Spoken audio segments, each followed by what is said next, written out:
Welcome to Brandon Hall Group's Excellence at Work podcast. You will hear from industry leaders covering innovative, cutting-edge business, learning, and HR topics that weave current market research and technology into each episode. Our Excellence at Work podcast is hosted by Brandon Hall Group's Chief Operating Officer and Principal HCM Analyst, Rachel Cook. Hello, and I'm Rachel Cook with Brandon Hall Group. I'm the host of our podcast. Welcome to Excellence at Work. We are looking forward to chatting with you today, and I'd like to warmly welcome Lynn Collins, the Head of North America Assessment with BTS, and Brad Chambers, the Head of Talent Acquisition Solutions with BTS. Hello, how are you both doing? Great to be here. Great. Likewise. Great. And today we're going to be chatting about how to navigate organizational success with BTS. And we'll be talking about assessments and your background and how they're being used and the importance of them. And just to give our audience a little bit of information also about each of you, as well as BTS. I've had other members from BTS over the years on our podcast, so we've always had interesting conversations, and I love your organization, love the culture, love what you're doing. BTS has won 46 Brandon Hall Group HCM Excellence Awards in 2023. Congratulations. And your team has shown a lot of, or demonstrated a lot of achievement over the years with your clients, and your efforts have been, recognized through a team of both our Brandon Hall Group executives and analysts, but also a peer of judges across the world. So congratulations, and we appreciate also your support and sponsoring Brandon Hall Group's HCM Excellence 2024 next year. So we look forward to seeing and hearing from your team members about all the great work that you do. And a little bit of background on Lynn. Lynn is the head of the Center of Expertise and chief scientist. She is responsible for overall strategy, direction, and expansion of the NAM assessment practice. Prior to joining BTS, Lynn was a partner at SH&A Fenestra, a leading provider of global talent management and technology solutions, acquired by BTS in 2014. And for over 30 years, she has helped organizations address a variety of organizational issues in talent management. So we're looking forward to hearing from you. And you worked with many industries such as Salesforce, Pfizer, Edward Jones, Merck, a lot of the companies that we work with. So we have some interesting exchange. We'll have an interesting exchange here today. And with us, Brad, just a little bit about Brad. He heads up talent acquisition, as I mentioned. He has 20 years of experience in developing valid, legally defensible selection systems for Kellogg, Target, Union Pacific, Railroad, Internal Revenue Service, and providing consulting services such as skill assessments, job analysis, employee survey research, leadership assessment and development, and competency modeling. So again, both of you have quite a nice background, and I'm looking forward to diving into our discussion. So let's go ahead and get started. Lynn, can you tell us a little bit about what is the utility of an assessment? Yeah, of course, Rachel. It's interesting because assessment itself has no utility, right? It has no inherent value unless you act upon it. So in fact, many times we'll kind of talk about the parallel between going to a doctor and getting a diagnosis, right? And you have a choice at that point. You do something about it or you don't. So the real value of an assessment is actually to drive actionable insights around our strengths, around our development needs, and then to use them. And we'll talk about the different ways that organizations do, in fact, use them in a minute, I'm sure. I think it's also important when we talk about the utility of assessment to think about the landscape. So what we found that the assessment industry is huge. The current value is approximately about $3 billion. And it's expected to go through substantial growth and actually to reach up to 5 billion. So that also speaks to the utility, right? We're seeing the increase in the use of assessments. And what I find really interesting over the scope of my career is there's been an interesting trend towards wanting assessments, even at the individual level. In the past, they were something that people feared. And in the present, there's something that leaders are really asking for. They're asking for the insights. They're asking for the help. They're asking to be better for their own success. And why do organizations use assessments? You mentioned a little bit about the how they use them, but why do they use them? Yeah, so we're seeing assessments being used across the talent lifecycle. So if you think about the employee lifecycle, kind of starting early on from talent acquisition, how do we evaluate our new hires? Through high potential identification, how do we recognize those individuals who are most promising? How do we see those diamonds in the rough, right? That talent we might not otherwise recognize. How do we identify successors, right? Who should be the future leadership of our organization, and what are their strengths and weaknesses?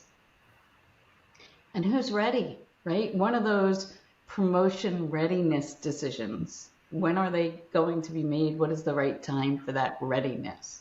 And that's at the individual level. The other thing we're seeing with assessments is there are a lot of organizational uses, right? Think about using assessments for talent management, understanding the strengths development needs of our organization, right? Of particular cohort groups, of critical talent, understanding team performance and how they are working together, understanding program evaluation, right? Have people made changes? What is the impact of our program on the skills and development needs we are working on? And also training needs analysis, right? So there are many times we'll go in, we'll do assessments and understand those gaps, and then actually determine the type of experiences and training needed to close gaps. Right. And, I think we see from our research, the importance of assessments and how they can be leveraged across all aspects of human capital management, as you mentioned, for assessing talent and for planning purposes. And what are the considerations when planning an assessment strategy? Yeah, I will talk about those considerations. I just want to go back and highlight one key point, which is we did some research with practitioners, right? And kind of talking to folks, CLOs, CHROs, CTOs, about what was top of mind, what are the critical moves, what are the things most important for today?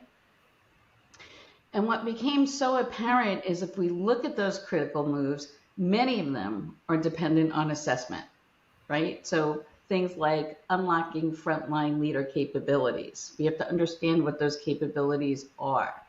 High potential selection and development. Creating change-ready mid-level leaders. We talk about that messy middle, right? And messy leadership. Scaling talent acquisition because there's a war for talent, right? And proactive succession planning. So even, we talked about the many uses of assessment, but today, those are the most critical moves that folks in talent are thinking about. It's very true. And we've in the past we've talked a lot about also data driven, and now it's more about insights. And you have the data, or you get the data from the assessments, but then how do you make the decisions around that data?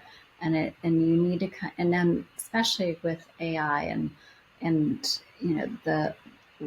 I don't think there's a lack of data that we have now, but good data. And I think when the assessments are done properly and they're developed in a way that you ask the right questions, and especially, for what you're using it for.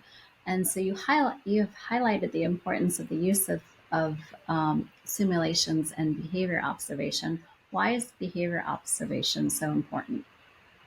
Yeah, well, I think first we have to think back to your question about, what are the considerations, right, when planning an assessment strategy, right? So when looking at the strategy, there are a couple of guiding principles, and then you'll see the importance of behavioral observation come out, right?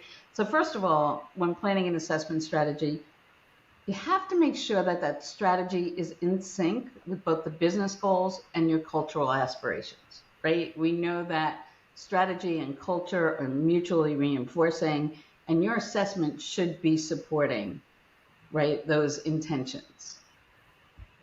The other thing people need to think about are what are the particular roles that we should be assessing, right? Many times it's about making a decision around critical roles and those roles that are really central to our organization's success. The other thing to consider is sometimes you'll get phone calls saying, I need an assessment, but the real question is for what purpose? What are those goals, right? And to be clear about what you want those to be. You also have to understand the role requirements once you pick those roles. One of the considerations is to identify what's important today and what will be important in the future. So when you think about some of those uses like hypo and succession, we're really trying to predict future talent. So understanding the future of that role becomes really critical. And then to the point around behavioral observation, it's right, choosing the right method, right? Not all methods are equal. And there's a trend around something that we have supported at BTS for many years, but the idea of holistic insights, understanding who people are, how they perform at work, and what people can do, and using those multi-method inputs to really capture an individual. And one of those methods, right, which is what people can do, is dependent on behavioral observation and simulation, right? Actually observing participants' capabilities in a future more demanding role. So, and then, to double click on the behavioral observation portion, there's a seminal article about signs versus samples. And the exciting part about behavioral observation is we're actually sampling behavior, right? So we're directly measuring a person's ability, and someone can showcase their capabilities. And direct sampling provides a better prediction of how a person will perform in a given role, right? Now, when we think about signs, you could think about something like a personality assessment, where we take the results and we infer how a person will perform. So in simulations, we're witnessing capabilities in action. So you're modeling different behaviors based on situations and how someone is going to either perform or underperform or react or derail potentially in that situation with the use of these different types of modeling. That is correct. That is correct. And so it gives us a unique perspective seeing person and role. And then getting back to that multi-method idea, you get to then really understand the full person, right? The full leader is how does that personality show up? How are they performing at work today? And what are they capable of? And how often, so what we're essentially talking about right now is the assessment for the individual, but then also for teams. How often, so if you use assessments for recruiting, let's say, so obviously they're going to complete some type of assessment in the recruiting process. And that will help kind of determine where they kind of fall within how they align with the competencies, let's say, for that particular role and skills. And then they join the company. And, as they develop through the company or organization, what is the right mix of how often do you assess them, or do you use assessments um, to help them advance in the organization? I'm just curious. And It's, it's probably not a right or wrong answer here. it's a great question because look, development is a lifelong journey, Mm-hmm. right? It's not that, I'm cooked, I'm done, okay, And so I think the more you can use an assessment and the right assessment at the right time, the more we keep helping our people develop. And so one of the things that personally I think is critical is sometimes we look at assessment as a snapshot. It's a time, right? So click, Rachel, I've taken this picture of you and that's it. But we could be looking at assessment as a video and understanding you over the course of your employment, right? And how we've grown, we've developed, we've changed, right? And assessments will help you do that if you use it throughout the life cycle. Absolutely. And it helps the organization and leadership also kind of understand their talent pool and where some of the gaps may be, to make decisions on how to kind of either develop people or bring on new team members, or kind of move people into different roles and cross across the organization. So it's very helpful in so many different ways. And my next question is for Brad.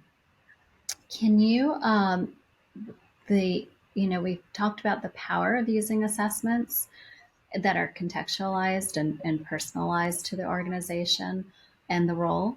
Can you also kind of talk a little bit more about, that component, and also generic off-the-shelf assessments? What does that look like?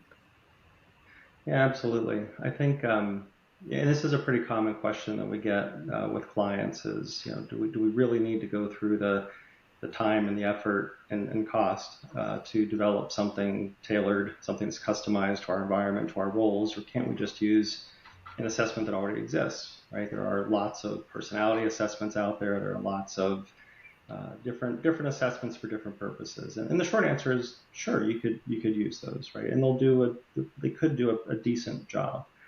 But in order to really understand someone's capabilities as they relate to a specific job in a specific organization, in other words, in their context, we really need to observe them in that context, right? And that's some of what Lynn was just sharing. And so think about, just as a hypothetical example, a really simple one. Let's say you're evaluating somebody to see whether they can fulfill a basket weaving job, right? So their job is going to be to weave baskets. We could evaluate them using some general measures of, how artistic are they? Can they follow instructions? Do they have high levels of attention to detail, so on and so forth? And we might get some idea of whether they could potentially weave baskets effectively in this job. But what's a better way to see if they can weave baskets in the job? You ask them to weave a basket, right? So you create an assessment that looks like the job that they're going to perform. And whether that's for talent acquisition purposes or for high potential purposes, right? We're evaluating somebody for their ability to step into some job in the future. We want to observe them in that context. We want to observe them perform the job that we're interested in, so that we can truly understand how they show up, right? So that we can truly understand their behaviors. To one of Lynn's earlier points, we're not necessarily interested in making inferences about their behaviors, right? Which is really what we can do from a personality measure. We want to be able to make actual observations to see how they show up and how they perform, so that we truly understand their capabilities and maybe their gaps. And this is also where, Lynn also mentioned the multi-method, right? When we're doing this, when we're when we're creating these contextualized assessments, we want to look at them through different lenses, right? And that's really what, if we think about an assessment as a lens through which we're looking at somebody, we want to look at this person through multiple lenses so that we can then sort of triangulate the data and say, here's who Lynn is, right? Or here's who Rachel is as it relates to this job, so we can start to connect the dots and really understand how you might show up in that role. And do your assessments, so you can create this in a simulated environment, right? Mm-hmm. Do you actually ever also create it in a environment, and probably depends on the type of job, maybe perhaps where it's actual the exact environment that they would be in, and assess them in how they may operate? Yeah. So it depends. It depends on the role in the organization. I mean, I can tell you, one of my a client of mine years ago was a heavy manufacturing company, and we actually created a simulation where they would bring job candidates in to their facility, and we created a simulation, a work sample, where we had candidates see what it felt like to contort their bodies around these different pieces of equipment to, screw on a nut onto a bolt or something like that. And so that was in an effort to allow them to evaluate, is this a job that I really want? But we were also evaluating them, right, to see, okay, can they actually do this, right? So that's an example where we actually, yes, they were 100% in the real environment. We of course kind of created controls around it so they were safe, but oftentimes we don't necessarily have that luxury, right? If we're trying to bring in a new leader into an organization, or we're trying to evaluate someone for a leadership position, we can't necessarily put them into that leadership role because there are other people involved there, right? And so what we need to do then is create that simulated role, or that simulated world, where we present them with challenges that would mimic what they would face in the role, and we see how they handle those challenges. Right. And for some large organizations, they may be onboarding thousands of people at, a week or a month or even more, some of these really large global organizations. So some of these roles may be, harder to be able to create the real environment. But the simulated environment is the next best thing. And will, aim to give you that insight behind that particular or those groups. That's right. And I mean, one of the things you just mentioned is, some of these roles, they may be hiring thousands of people, right? Mm-hmm. And so depending on the role and the volume of people, and maybe the criticality of the role in the organization and so forth, what that simulation looks like may very well be different, right? For a role where we're hiring thousands of people, we may create more of a completely automated simulation, right? Where they're interacting with a computer and responding to questions, again, kind of in that simulated world, as opposed to maybe a more of perhaps a senior leadership role, or a role where really critical that we get it right, and we're only hiring a couple of people. In that situation, we may make it more of an assessor-led type of simulation, where they're interacting with a live human, right, a human assessor, who's trained in behavioral observation to evaluate that individual. So even this whole idea of simulation, well, that can look so many different ways depending on the situation. Sure. And now my next question is around AI. So we can't have a conversation today without mentioning AI in some capacity, of how we are going to be using it or leveraging it, or how it's going to impact us. I had a refreshing of us in a session that was kind of stood out for me recently, and it was around the tech leader you mentioned. It's not that you're going to be replaced by AI, but you're going to be replaced by someone using AI. Yeah. So I think that was interesting, to kind of think of it that way. And so from what you are doing, how are you using AI, and can you use AI to create assessments, and kind of share with us your philosophy around or your approach right now with AI? Yeah, it's a really good question, and I agree. You can't have this conversation without talking about AI. Lynn and I were actually at a conference earlier this month. The Society for Industrial Organizational Psychology's Leading Edge Consortium.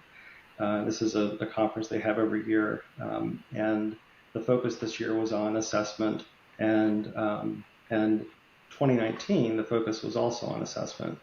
And it's interesting how the discussion of AI really shifted in those 4 years. So back in 2019 at this conference, I would characterize the discussion around AI as vendors or organizations saying, our AI models can predict lots of things, right? It can predict success in these different roles, but we don't always necessarily understand why or how, right? So yes, we can get it, we can predict, but we don't really know why. Now, in 2023, the discussion was more around, we need to understand how our models actually work, right? And we need to be really careful about using these models and using them in a way where it's more responsible. So responsible use of AI. We're not using AI to make decisions. We're using AI to inform decisions, right? And I think some of this has been influenced by a number of recent laws and so forth that have gone into effect about the when you can and cannot use AI for employment-related decisions. But I find it interesting that the conversation has sort of shifted, and in my perspective, it shifted in entirely the right direction, right? Because I walked away in 2019 saying we've kind of really be careful here, and now I'm glad to see that we're, as an industry, we are focused more on the responsible use of AI. Now, we know that AI is here, right? It is not going away, and so I think part of your question, can it be used to create assessments? I think it can be used to create some components of assessments. Can it be used to help people fake their way through assessments? Yeah, it can, right? It's interesting, different types of AI that is out there, and assessment takers, whether they're job candidates or people that's in an organization looking for development. You might question, would the person who's looking for development feedback really try to game the system? Well, who knows? But the reality is AI is here, and as an industry, we need to start thinking about not how do we avoid or how do we prevent people from using it, but how do we account for that, right? How do we account for the fact that people will be using this and they have very easy access to it? Yeah, and if I may, Rachel, and agree on all those points, I think something to think about that is related to a question you asked earlier about behavioral observation is we did a workshop at the Leading Edge Consortium around the importance of behavioral observation and how behavioral observation is really a great way to use AI because it's not an unknown, and AI can help us identify and make sense of actual observed behavior. Right. And we still need that human part of it, the coach or the advisor or the performance leader or performance coach to help interpret the insights or the information and add a little flavor to it, perhaps, because it's still not going to be 100% sometimes with AI. So it gets you like almost there, and then you need to kind of look at all of the information. You need to use the human judgment, right? And a coworker of ours at BTS characterizes AI as how does he refer to it as a well-read intern, right? Mm-hmm. So AI is great for giving you sort of an initial read on something, or maybe a first draft on something, or generating ideas, those sorts of things. But the human is still a really important element of this because we're the ones who can actually think, right? AI is not thinking per se, but we're the ones who can actually think and integrate information and form that. I like to think of assessment as we're trying to paint a picture of somebody, right? Mm-hmm. And humans are the ones that can take all the data points and paint that picture in a way that actually looks like a real person. I love And that. It's your experience, Mm-hmm. if you're referring to interns, you have the human ability and the experience and the emotion that the AI may not. It may have some of it that's programmed to do it, but it's still not the exact same Right. emotion as a human being. Right. At least I hope not. yeah, exactly. And They Rachel, say I it think it's will. yeah. One day they did say one day it will. But I think it's similar to the distinction you raised earlier about observation versus insight, Mhm. right? So in behavioral observation and simulation, AI can help us with the observation, but the insight needs to come from that performance coach. Right. And as we wrap up today, um, I'm sure, we talked a little bit about perhaps, some of the challenges if you're just relying on AI or just relying on only one type of method or simulation. What are other things where companies can go wrong or they're not considering for it to be a successful? What's some advice that you can offer to organizations so they can help prevent those mistakes, which can be costly and time consuming? Yeah. I think a lot of this goes back to some of the thoughts that Lynn shared at the very beginning around, an assessment in and of itself is kind of useless, right? It's what do we do with the data that comes out of assessment, right? What insights do we draw? And this applies whether we're using that assessment for talent acquisition purposes, hiring, or whether we're using this assessment for development purposes, right?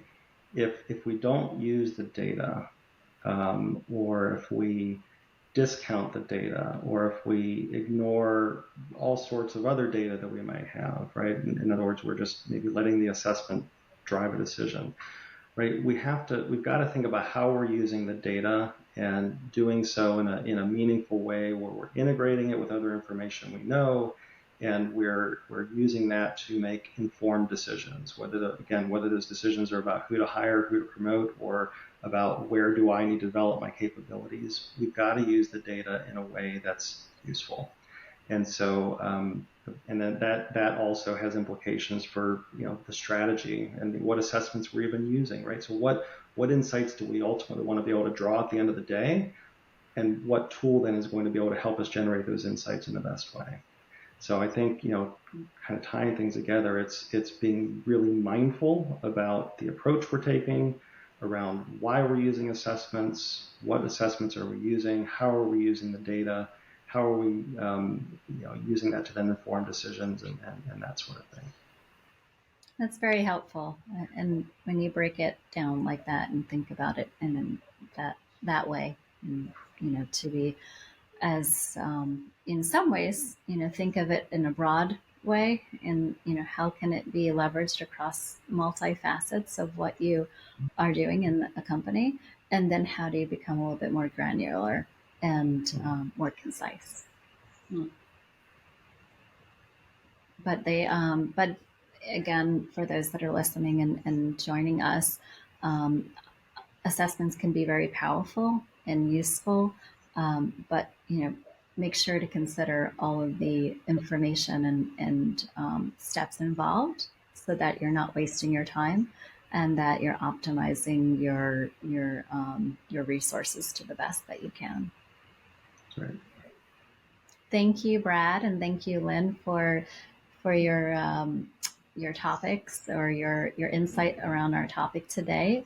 I enjoyed speaking with both of you, and again, thank you for joining me. Thank you. Likewise, thank you for having us. Take care.